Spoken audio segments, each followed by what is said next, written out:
ዛሬ ጧት ምን እንደገጠመኝ ያውቃሉ? ነገሩ ከኔ ጋር አይደሉ እንዴት ሊያውቁ ይችላሉ? ምን ገጠመኝ መሰላችሁ? ለማንኛውም ገጠመኝን ልንገራችሁ። እዚህ አዲስ አበባ ከተማ ውስጥ ያለን ወይም የሚኖሩ ሰዎች ብዙም ችግር አልደረሰብንም ደግሞ አይደርስብንም ብለን እንደ እግዚአብሔርንም ሰውንም ተስፋ እናደርጋለን። ነገር ግን ችግር ተደረሰ ከሚሉት ቦታ መጥተው እዚህ ትንሽ ፋታ ያገኙ ሰዎች ምን ሲሉ ሰማዋቸው መሰለኝ? ይሄ በታታይ መንግስት፣ ሰው በላ መንግስት ደግሞ ኢትዮጵያን በታትኖ ብልጽግና መጣው ይላል እንዴ አሉ።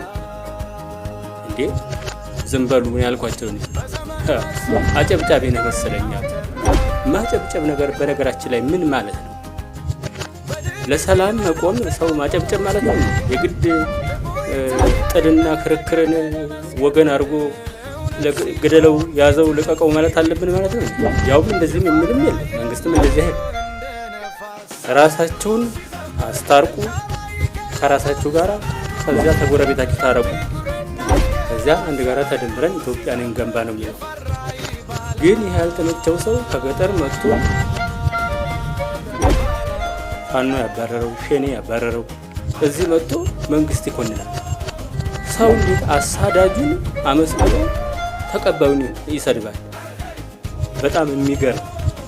ከዚህ ዘመን ከዳቢሎስ በላይ ክህደት የወደደ ትውልድ ሽማግሌ ቢሉት ሕፃን፣ አዋቂ፣ አዛውንት፣ ሴት፣ ወንድ በስመ አብ ወወልድ ወመንፈስ ቅዱስ።